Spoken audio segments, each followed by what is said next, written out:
Okay, this is video number 2 on the Jerome Gambit. Last time we looked at the basic structure of the Jerome Gambit, and this time we are going to look at a couple different lines that can result from the Jerome Gambit. So, to begin with, let's get into the Jerome Gambit, which is, we start out with the Giuoco Piano, which is e4, e5, knight to f3, knight to c6, bishop to c4, bishop to c5. Okay, from here we can move into the Jerome Gambit. This bishop on c4 is putting pressure on the f7 pawn, so it will take it, and the king is in check. Next, the king will take the bishop. The knight is going to take the e-pawn, and the king is in check again. And then the knight will recapture. And this is as far as we got last time. But now let's look at a couple of lines that can result from the Jerome Gambit.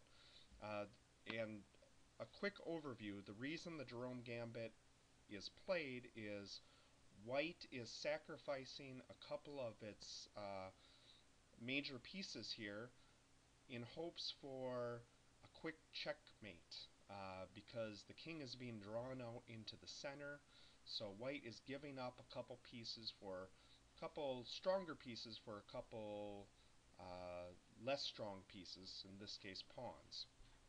Okay, now white can move to d4. That is one option.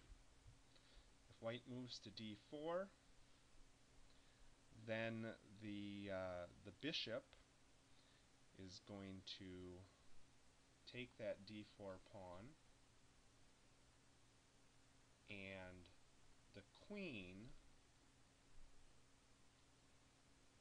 can capture the bishop, and now white has gained back one of the pieces it has sacrificed.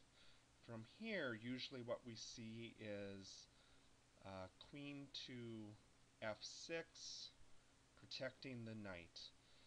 So white is still behind in material, but at least this gives white a chance to possibly come back and win the game. White can also castle sometime in the future. So now we're going to go back and take a look at a different line. Let me do undo.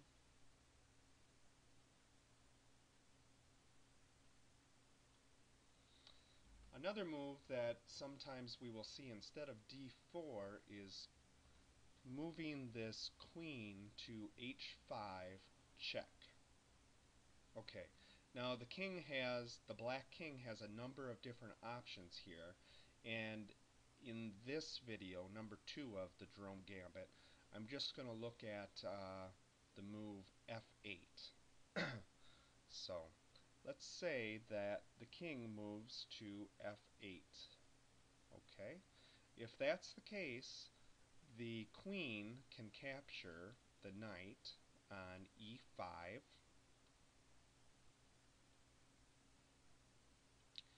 Okay, white has gained back one of the pieces it sacrificed.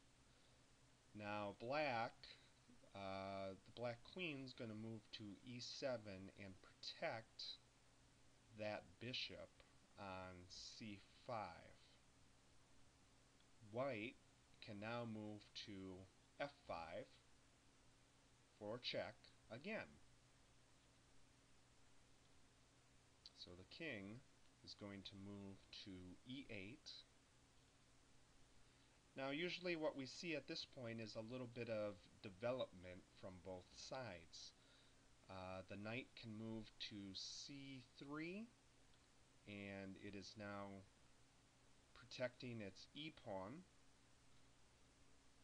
A good move for black at this point would be d6, because what it's doing is it's protecting this bishop, but it's also opening up this diagonal so that the bishop is attacking the white queen.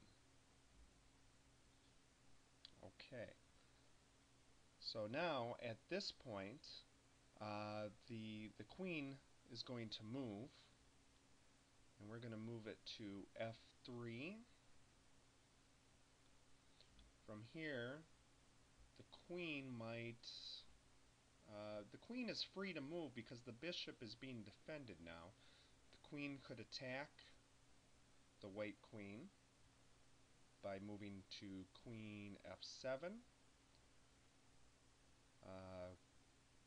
Chances are the white queen is going to move because they are already behind. White is already behind in material, so black, if they can, would probably like to capture this white queen and exchange queens because they're already up in material. So we're going to move queen to e2. From here, what we might see is knight to h6, attacking the e-pawn. White can now castle, and black might make a move to c6, taking away this square and this square from the knight advancing. So this is one result that we can see if the king initially moves, the black king initially moves to f8 after the white queen comes down for check. At this point, it appears that black probably has an advantage because the bishop is attacking the f2 square. The knight could actually move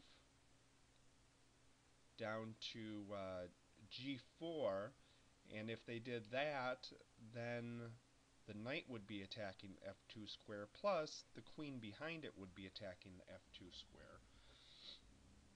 Black still has a slight lead in material. White could come back and win this. One advantage for white is they have their king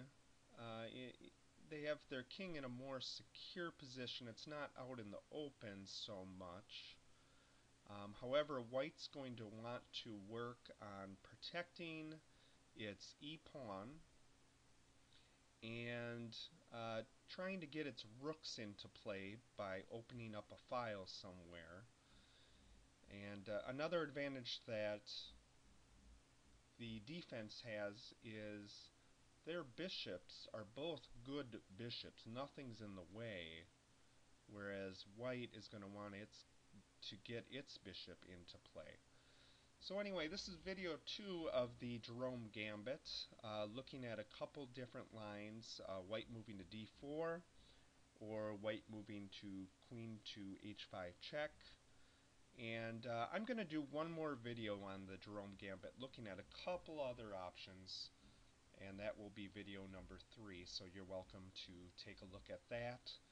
And I might also introduce a couple famous games that were played using the Jerome Gambit. So I hope you enjoyed this video. Please feel free to check out my other videos and also to subscribe to them. And you're always welcome to leave comments. Have a good day.